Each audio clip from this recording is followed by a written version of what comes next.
30 লক্ষ মানুষ তো আল্লাহ স্বাধীন সীমান্ত দিবাল্লাই নিজেরা শহীদ হয়ে গিয়ে 30 লক্ষ মানুষ নিজেদের সন্তান আল্লাহ এতিম বানাই দিয়ে 30 লক্ষ মানুষ নিজেদের বিবি আল্লাহরে বিধবা বানাই দিয়ে 30 লক্ষ মানুষ নিজের মা বাবার খাতার মধ্যে দুনিয়ার সবচাইতে ভারী বস্তু লাশ নিজের লাশ তুলে দিয়ে সরাই দিয়ে এন্ডেককে কুরবানি দাতা শহীদুল্লাহ তুই 71 চেতনা বিক্রি করন সারা শহীদ মিনার পূজা করন সারা আর কি গল্লে আর হতে চায় তুই 71 সনের চেতনা বিক্রি করে জুদে আল্লাহর কসম করে বলি শহীদ মিনার পূজা করা মুসলমানদের জন্য অন্যতম শিরক। তুমি যদি 71 সনের শহীদদের সত্যই যদি খায়ের কা হইতা সত্যই যদি এদের অনুরাগী অনুসারী হইতা তুমি শহীদ মিনার যাইতা না।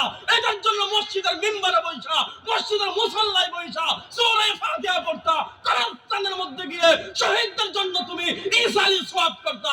শহীদ মিনারে যাওয়ার মাধ্যমে শহীদদের কোনো সওয়াব হতে পারে না, বরং হিন্দুয়ানি প্রথার কারণে শিরক আযম হয়। চিৎকার দিয়ে বলেন ঠিক কিনা? ঠিক। এটা তোমার